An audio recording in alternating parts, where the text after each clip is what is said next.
Doctors couldn't save the millionaire's wife who got sick in the restaurant. Minutes later, the waiter said she could help, and everyone was paralyzed when they saw what she did. The restaurant was an epitome of grandeur, nestled within the heart of the city. Its opulent ambience hummed with the soft clinks of glasses and murmured conversations. Crystal chandeliers bathed the room in warm, golden light, casting shadows on the polished marble floors. Each table was adorned with white linen, a candle burning softly in the center, and a single red rose, a symbol of timeless elegance. Among the patrons, a particular couple caught the eye. The husband, Alexander Reynolds, a distinguished millionaire with salt and pepper hair and a commanding presence, exuded charisma. His wife, Evelyn, was a picture of grace, her emerald green dress accentuating her delicate features and auburn hair. It was their anniversary, and the staff had been briefed to ensure everything was perfect. But Evelyn seemed distracted. Her eyes darted nervously around the room as though searching for something or someone. She touched her necklace repeatedly, a subtle gesture of unease. Alexander, on the other hand, appeared composed, even indulgent, brushing off her tension with a charming smile. Yet, there was a flicker in his gaze, a glint that vanished as quickly as it appeared. A waiter, a young woman with intelligent eyes and an air of quiet confidence, lingered nearby. Her role demanded attentiveness, yet her focus seemed unusually sharp on this particular couple. When Evelyn hesitated before taking a sip of her champagne, the waiter's brow furrowed. It was a fleeting moment, unnoticed by all except the most observant. As the evening unfolded, everything appeared to align with the image of a perfect anniversary dinner. Yet, there was an unshakable undercurrent of tension, like the ominous stillness before a storm. Something was wrong, though no one could yet put their finger on it. The candlelight danced on their table as Alexander raised his glass. "To us," he declared, his voice smooth and steady. Evelyn managed a weak smile, clinking her glass against his. She sipped tentatively, the crisp champagne doing little to settle her unease. "It's a beautiful place," she murmured, her voice barely audible over the soft hum of a violin playing in the background. "But do you feel like someone's watching us?" Alexander chuckled, a sound meant to reassure. "Darling, we're in a room full of strangers. Of course, someone might glance our way. You're stunning tonight. How could they not?" Evelyn didn't seem convinced. Her hand brushed against her necklace again, the movement almost involuntary. "It's not that. I don't know. Something feels off." Alexander leaned in, his expression softening. "You've been under so much stress lately. Let's not let paranoia ruin our evening, This night is about us." He reached for her hand, giving it a gentle squeeze. She hesitated before reciprocating. Meanwhile, the waiter hovered nearby, discreetly observing the interaction. She noticed Evelyn's pallor and the slight tremor in her hands as she lifted her fork. Despite Alexander's calm demeanor, there was a subtle air of detachment in his movements, as if his gestures were rehearsed rather than heartfelt. As the waiter cleared another table, she overheard snippets of their conversation. "I don't feel right," Evelyn said softly, pushing her plate aside. I really don't feel right. Maybe I should." "Nonsense," Alexander interjected, his tone growing firmer. "You just need to relax. Finish your meal, and you'll feel better." The waiter's gaze shifted to the couple's table, her instincts tingling. Evelyn's discomfort was no longer subtle. A bead of sweat trickled down her temple, and her fingers trembled as they gripped the edge of the tablecloth. Evelyn's unease began to escalate. She pressed a hand to her chest, her breath shallow and uneven. "Alex," she whispered, her voice trembling. "Something's wrong." Alexander's brow furrowed as he placed his hand over hers. "You're overreacting," he said firmly, though his eyes betrayed a flicker of concern. "It's probably just the champagne on an empty stomach." Evelyn shook her head, her movements growing erratic. "No, it's not that," she said, her words slurring slightly. Her hands trembled as she tried to steady her glass of water. She barely managed to sip before her face twisted in pain. Suddenly, her hand shot to her stomach, and she doubled over. A sharp gasp escaped her lips, loud enough to draw the attention of nearby tables. Patrons turned, their conversations halting mid-sentence. "Help!" Evelyn choked out before slumping forward against the table. The room froze for a moment, then erupted into chaos. "Someone call an ambulance!" Alexander bellowed, his earlier composure crumbling into panic. He cradled Evelyn's face, his voice cracking as he whispered, "Stay with me, Evelyn. Stay with me." The waiter, who had been observing quietly from the side, sprang into action. She hurried to the couple's table, her demeanor calm yet decisive. "Sir, I've called for help," she said. Her eyes darted to Evelyn, taking in her pallid complexion and labored breathing. "She's burning up," Alexander cried, his hands trembling as he touched her forehead. "What's happening to her?"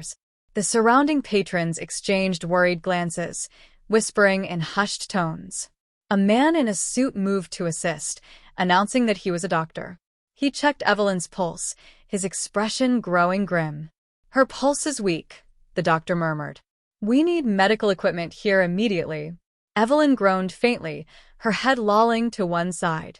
The urgency in the room thickened, the luxurious evening spiraling into a nightmare. The restaurant had transformed from an elegant retreat into a scene of pandemonium. Waitstaff rushed to clear space around the couple's table while patrons stood or craned their necks to get a better look. A few scrambled to call emergency services, their voices sharp and urgent as they described Evelyn's condition. Evelyn lay motionless, her breaths coming in shallow, uneven gasps. Her face had lost all color, her lips tinged with blue. Alexander knelt beside her, his carefully crafted veneer of composure shattered. He grasped her hand, his knuckles white as he pleaded, "Stay with me, Evelyn. Please." Moments later, paramedics arrived, their movements brisk and professional. They wheeled in a stretcher and quickly assessed the situation. One of them, a woman with a calm but commanding presence, knelt by Evelyn's side. "Can you hear me, ma'am?" she asked, her tone gentle yet urgent. Evelyn's response was a faint moan, her head lolling to the side. Alexander grabbed the paramedic's arm. "Do something. She's dying." His voice cracked, raw with desperation. "We're doing everything we can," the paramedic assured him as her team worked swiftly. They placed an oxygen mask over Evelyn's face and began monitoring her vitals. Their expressions, however, betrayed concern. The makeshift doctor who had stepped in earlier exchanged a worried glance with the paramedics. "This isn't a standard reaction. Did she eat or drink something unusual tonight?" he asked. Alexander hesitated. "We were celebrating. Champagne, seafood, the chef's special. Nothing out of the ordinary." The paramedic frowned. "Her symptoms suggest something more severe, an acute reaction or poisoning, perhaps?" The word poisoning sent a ripple of shock through the onlookers. Whispers surged among the patrons, the word echoing ominously in the opulent space. Evelyn's condition remained dire, the restaurant holding its collective breath. The paramedics worked with precision, yet Evelyn's condition showed little improvement.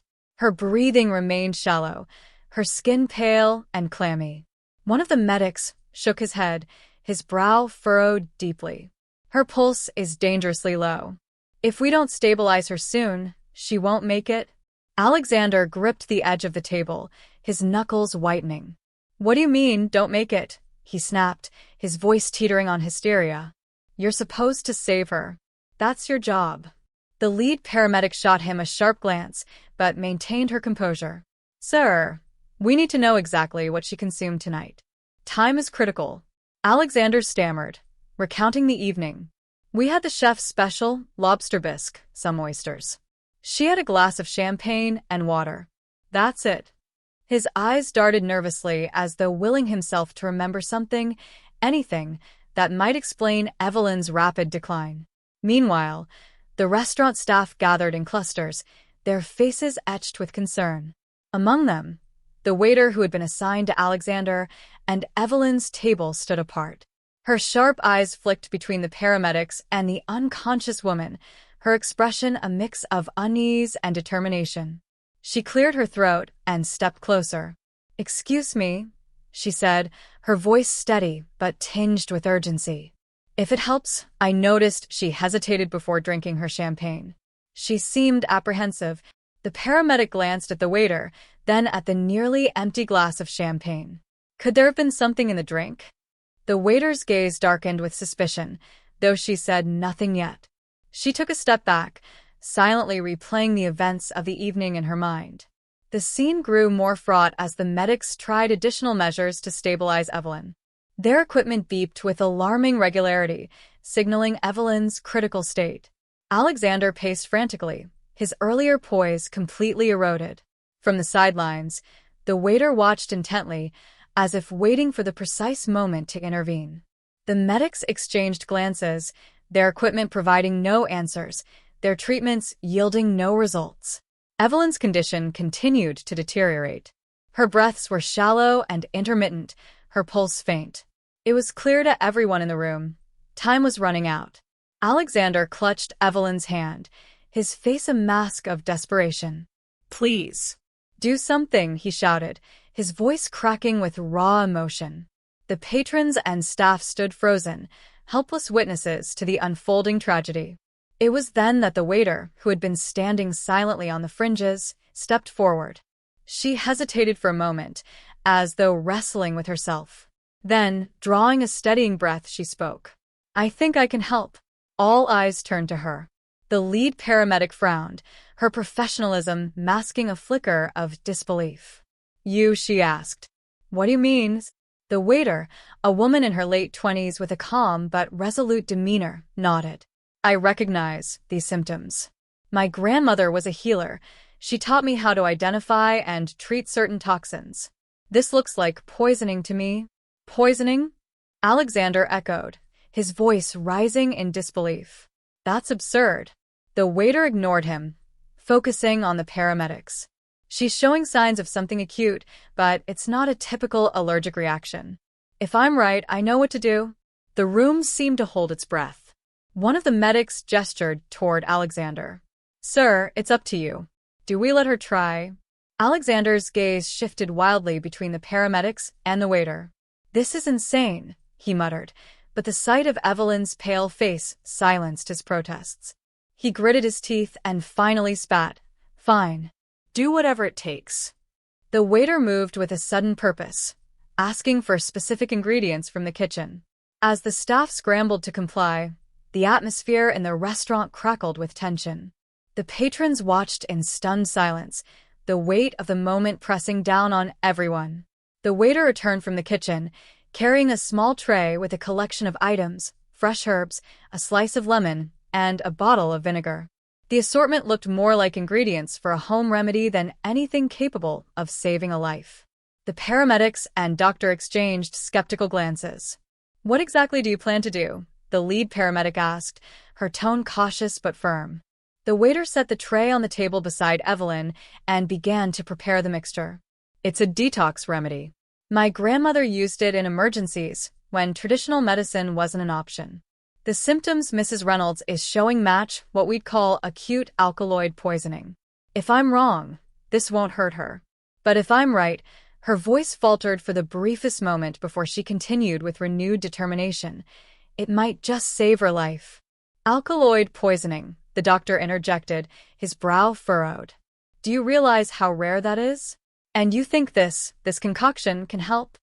"Yes," the waiter replied simply. "And I don't think we have time to argue." Alexander watched the exchange with growing unease. "You're not a doctor," he said, his voice laced with anger and fear. "How do we know you won't make it worse?" The waiter turned to him, her gaze steady. "I understand your doubt. But look at her, Mr. Reynolds. Nothing else is working. If we wait any longer, it won't matter who tries what."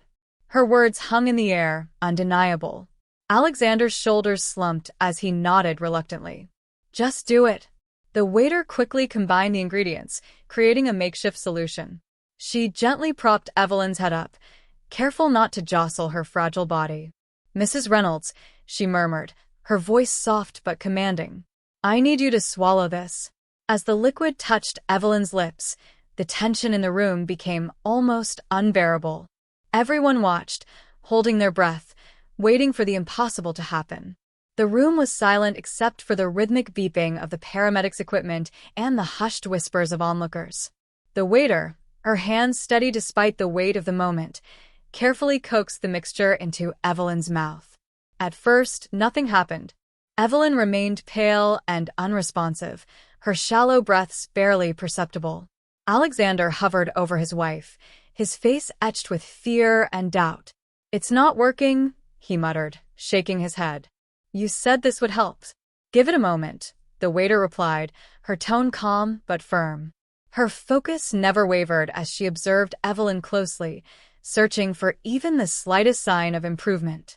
Seconds stretched into what felt like hours. Then, a faint shudder passed through Evelyn's body. Her eyelids fluttered briefly before settling again. The waiter leaned forward, her voice urgent but gentle. "That's it, Mrs. Reynolds. Stay with us. Just breathe." Another shudder, followed by a small, gasping cough. Evelyn's chest rose and fell more steadily, and a faint flush of color began to return to her cheeks. The transformation, though subtle, was enough to draw audible gasps from the onlookers. "She's stabilizing," one of the paramedics said, his voice filled with cautious optimism as he checked her pulse. "Her heartbeat is strengthening." Alexander stared at his wife in disbelief. "Evelyn? Evelyn, can you hear me?" Her eyes opened just a sliver, unfocused but alive. She made a small sound, a groan, soft but undeniable. The change was like a spark, igniting hope where moments before there had been only despair. The restaurant erupted in a wave of whispered amazement. Patrons exchanged stunned glances, and even the paramedics, who had initially doubted the waiter's intervention, nodded in reluctant approval. "What did you just do?" the lead paramedic asked, her tone a mix of curiosity and respect. The waiter exhaled, relief washing over her face.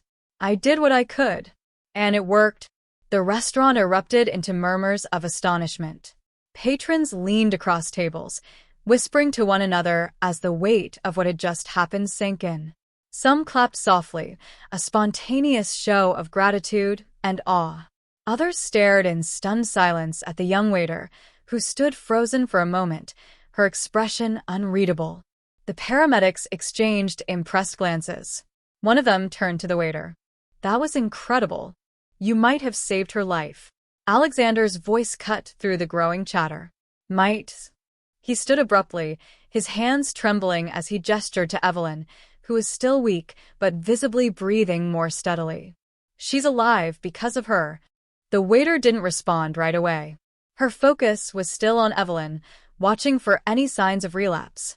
When Evelyn let out another faint groan and shifted slightly, the waiter allowed herself the smallest of smiles. "She's not out of the woods yet," she said, her voice steady. "She needs proper medical attention as soon as possible." One of the paramedics nodded. "We'll take over from here. But you've given us a chance to get her stable." Turning to Alexander, the paramedic added, "Sir, your wife will need to be monitored closely, but she's going to make it." Alexander looked at the waiter, his expression a mixture of gratitude and bewilderment. "How did you know?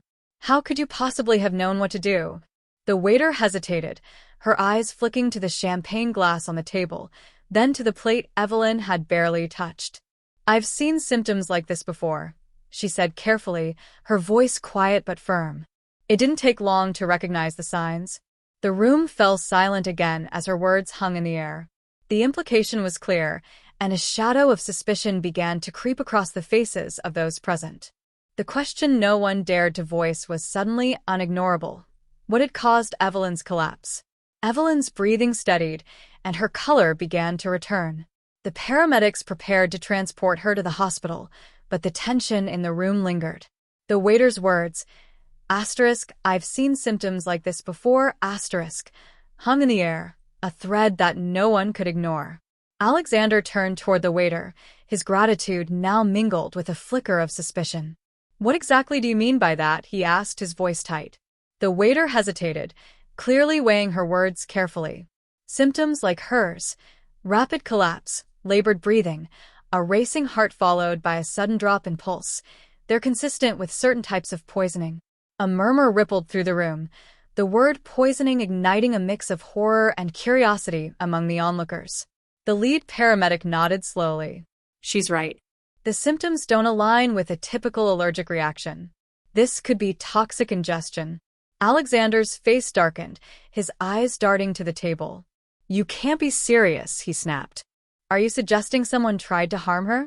The waiter didn't answer immediately. Instead, she pointed toward the champagne glass. She hesitated before drinking it, didn't she? You noticed that too, she said, looking directly at Alexander. She knew something was wrong. Alexander blinked, momentarily caught off guard. She was just nervous. She hasn't been feeling well lately. The waiter's gaze didn't waver. Did she mention anything before dinner? Did she eat or drink anything unusual earlier in the day?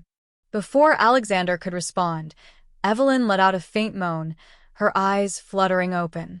She looked at Alexander with confusion and a flicker of fear. You, she whispered hoarsely, her voice barely audible. You gave me the drink. The room fell utterly silent. All eyes turned to Alexander, whose face paled as he stammered. Evelyn, what are you saying?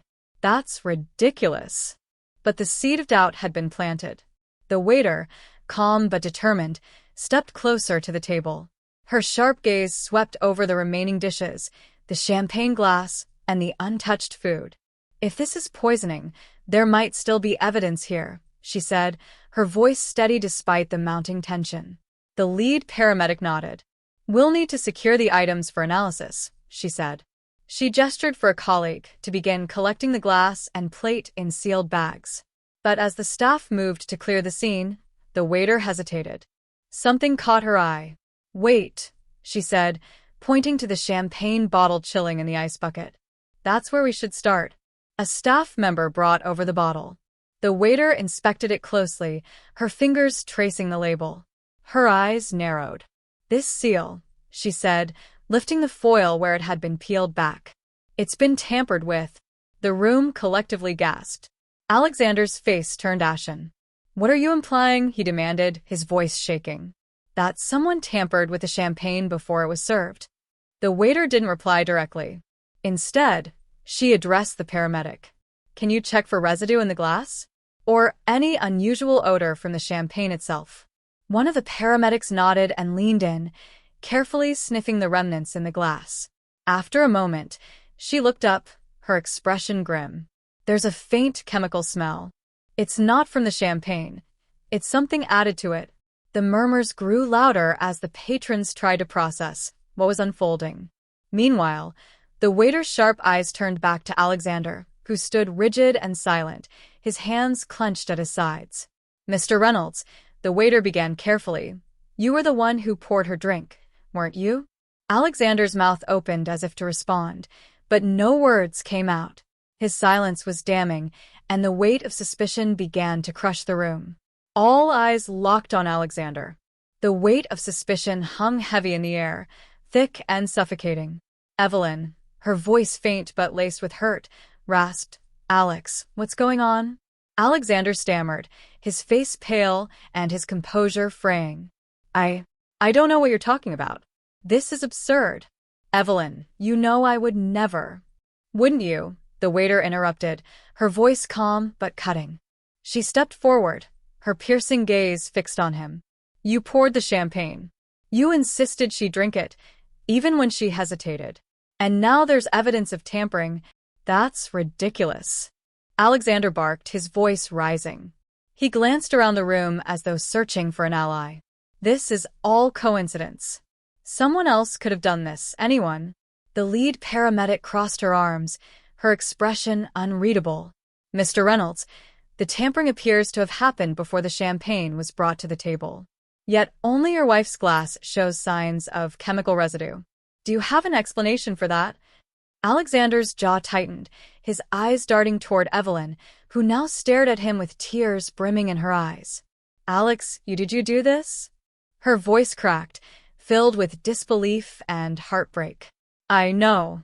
Evelyn, I would never hurt you. Alexander's panic was palpable now, his words tumbling over each other. "Then why?" Evelyn began, her strength faltering. "Why did you keep pushing me to drink? Why did you insist on this dinner when I said I wasn't feeling well?"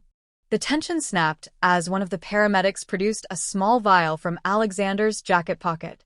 "What's this?" she asked, holding it aloft. Gasps rippled through the crowd. Alexander's face crumbled. It's nothing," he sputtered. It's not what you think." But the truth was written on his face. Cornered and desperate, he finally broke. "Fine," he shouted. "Yes, I did it. But it's not what you think. It was never supposed to go this far." The room erupted into chaos as police officers were summoned and Alexander was restrained. Evelyn turned away, tears streaming down her face. The flashing lights of police cars illuminated the once elegant restaurant, their cold, blue glow stark against the warm golden tones inside. Alexander was escorted out in handcuffs, his head bowed in shame. The patrons watched from the windows, their earlier astonishment now replaced with hushed, uneasy murmurs. Evelyn sat slumped in a chair, wrapped in a blanket provided by the paramedics. Her face was pale, but her breathing had steadied. The pain in her chest was no longer physical, it was the raw, crushing weight of betrayal. She stared blankly ahead, replaying the night in her mind. Her thoughts were interrupted by the waiter, who knelt beside her. "Mrs. Reynolds," the young woman said softly. "How are you feeling?" Evelyn turned to her, her eyes brimming with tears. "I don't even know where to begin," she whispered, her voice cracking. "You saved my life. I don't understand how, but you did. Thank you." The waiter smiled gently, though her expression was tinged with sadness. "I'm just glad I could help. You're going to be okay now." Evelyn clutched the blanket tighter. He tried to kill me," she murmured, her voice trembling. "How did I not see it? How could I have been so blind?" The waiter hesitated before placing a comforting hand on Evelyn's arm. "Sometimes the people closest to us hide their true selves. It's not your fault." Tears slipped down Evelyn's cheeks, but she nodded, drawing strength from the waiter's words. Around them, the restaurant staff and patrons began to disperse, the surreal events of the evening leaving them shaken but grateful it hadn't ended in tragedy. The paramedics prepared to transport Evelyn to the hospital for further care. As they moved her onto the stretcher, she reached out and grasped the waiter's hand. "You didn't just save me tonight," she said quietly. "You opened my eyes." The waiter gave her hand a gentle squeeze. "Now it's time to heal." The hospital room was quiet, save for the soft hum of machines monitoring Evelyn's vitals. She lay back against the pillows, her body weak but her mind racing. Every moment of the evening replayed in her head, the waiter's calm determination, the horrifying revelation about Alexander, and the knowledge that her life had been hanging by a thread. The door creaked open, and the waiter stepped in, a bouquet of daisies in hand. "I hope I'm not disturbing you," she said softly, her gaze tentative. Evelyn's face lit up, a flicker of warmth breaking through her exhaustion. "Not at all," she replied. "I was hoping you'd visit." The waiter set the flowers on the bedside table and pulled up a chair. "I just wanted to see how you're doing. The doctors said you're stable, but I thought I'd check for myself." Evelyn smiled faintly, her fingers tracing the edge of her blanket. "Thanks to you, I'm alive. I don't know how I'll ever repay you." "You don't need to," the waiter replied firmly. "But if I may, you've been through something unimaginable. I think the best way to move forward is to focus on what comes next." Evelyn fell silent for a moment, her mind turning over the waiter's words. "You're right," she said finally.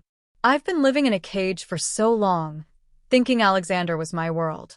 But now her voice faltered before she steadied herself. "Now I have a chance to start over." The waiter smiled. "And you'll come out of this stronger. I can already tell." Evelyn's eyes softened, gratitude shining through. "Maybe you can help me with that." "What do you mean?" "After what happened tonight," Evelyn said, her voice growing steadier, "I want to help others like me. People who've been hurt, manipulated, or trapped. Let's create something together, a way to reach people who need it most." The waiter blinked, surprised but intrigued. "I'd be honored." A month had passed since that fateful night at the restaurant. The memories of betrayal and near-death still lingered in Evelyn's mind, but they no longer weighed her down. Instead, they fueled her resolve. She had spent weeks recovering, not just physically, but emotionally, and in that time, she had crafted a vision for her future. She stood now in a modest but bright office space, sunlight streaming through the large windows. Beside her was the waiter, Sophia, whose sharp instincts and unflinching bravery had saved Evelyn's life. Sophia looked around the room with quiet amazement. This is incredible," she said, running her hand over the polished wooden desk. "It's just the start," Evelyn said with a smile. Her energy was palpable, her voice brimming with determination. "I've already contacted a few organizations that focus on domestic violence, food safety, and awareness about covert abuse. They've agreed to partner with us." Sophia turned to her, a look of admiration in her eyes. "You really meant it when you said you wanted to turn this into something meaningful." Evelyn nodded. "I lost so much because I trusted someone who didn't deserve it. But I've also gained a second chance. Thanks to you. I want to give that same chance to others." Sophia hesitated for a moment, then said, "I've been thinking about that night a lot. The signs were there, the way he talked to you, the control he tried to exert, but it's not always easy to spot. Maybe we can help people recognize those signs before it's too late." "Exactly," Evelyn said, her smile widening. "We'll call it Second Light, a place for people to learn, heal, and rebuild." As they sat together, brainstorming ideas and drafting plans, Evelyn felt something she hadn't experienced in years: hope. Their partnership, forged in the darkest of moments, now glowed with the promise of brighter days. Months later, Second Light had become a beacon of hope for those who needed it most. The foundation, co-founded by Evelyn and Sophia, offered resources for individuals escaping toxic relationships, workshops on recognizing subtle signs of manipulation, and programs promoting food and drink safety awareness. Their mission resonated deeply with the community, drawing support from countless volunteers and donors. In a large event hall decorated with soft lighting and banners bearing the foundation's logo, a glowing lantern against a night sky, Evelyn stood at the podium. The audience was a mix of survivors, advocates, and supporters. Among them were individuals whose lives had already been changed by the foundation's work. Evelyn's voice was steady as she addressed the crowd. "A year ago, I thought my life was over. I was trapped in a web of deceit, unable to see the truth until it was nearly too late. But that night, someone saw what I couldn't. Someone cared enough to act." She gestured toward Sophia, who sat in the front row, a shy but proud smile on her face. The audience erupted in applause, their appreciation for Sophia palpable. "Because of her bravery," Evelyn continued, "I'm here today. And together, we're turning that tragedy into a force for change."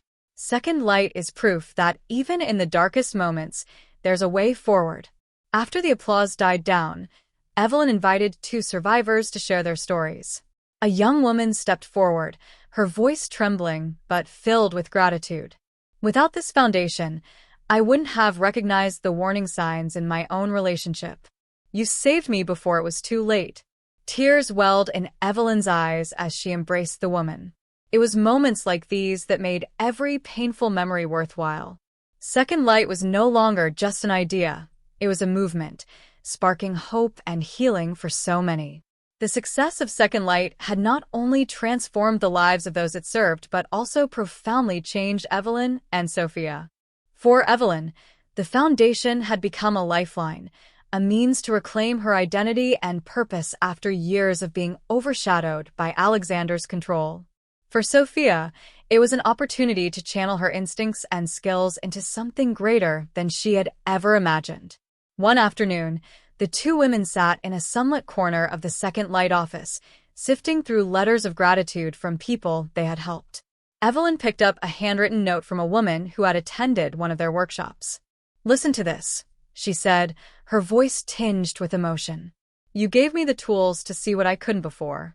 I walked away from a dangerous situation because of your guidance. Thank you for saving my life." Sophia leaned back in her chair, a soft smile on her lips. "That's why we're here," she said. "It's more than just an organization. It's a way for people to feel seen and supported. Evelyn set the letter down and looked at Sophia. "And you," she said, her voice firm but warm. "You're the reason any of this exists. If you hadn't stepped in that night—" Sophia waved her hand dismissively, but her cheeks flushed with modesty. "I just did what anyone would do." "No," Evelyn said firmly. "You did what no one else could. You saved me, not just physically but emotionally. You reminded me of my worth, and you gave me the strength to rebuild." Sophia glanced at her, her expression softening. "And look what you've built. You turned your pain into something extraordinary. You're proof that people can heal and thrive." Evelyn nodded, a sense of pride swelling in her chest. Together, they had not only changed the lives of others, but had found healing and purpose in their own. On the anniversary of Second Light's founding, Evelyn and Sophia stood together on a stage, addressing a packed auditorium filled with survivors, advocates, and supporters. The room was alive with an energy that was both solemn and hopeful. Photographs and testimonials from those whose lives had been transformed adorned the walls, a testament to the foundation's impact. Evelyn stepped forward to the podium, her voice steady yet heartfelt. "1 year ago, I was a woman who had lost her way. I believed that strength meant staying silent, enduring pain, and trusting someone who didn't deserve it. But I was wrong." She paused, scanning the crowd. "Strength is not silence. Strength is speaking out, even when it's hard. Strength is asking for help, recognizing your worth, and refusing to settle for anything less than safety and love." The audience erupted into applause, but Evelyn wasn't finished. She turned to Sophia, gesturing for her to join her. Sophia hesitated, then stepped forward, her humility evident despite the crowd's cheers. "This is Sophia," Evelyn said, her voice thick with emotion. "A woman who saved my life, not just with her actions, but with her courage and compassion. She reminded me that there are people who will fight for you, even when you can't fight for yourself." Sophia cleared her throat, her voice shy but resolute. "The truth is, we all have the ability to make a difference," she said. "Sometimes, it's as simple as paying attention, asking questions, and acting when something feels wrong. You don't need to be extraordinary to save a life. You just need to care." The room fell silent, the weight of her words sinking in. Evelyn closed the speech with a final thought. "Tonight, let's remember that from darkness, we can create light. From pain, we can build strength. And from betrayal, we can forge hope. Together, we can be a second light for someone in need." The standing ovation that followed was not just for Evelyn and Sophia, but for the countless lives their efforts had touched.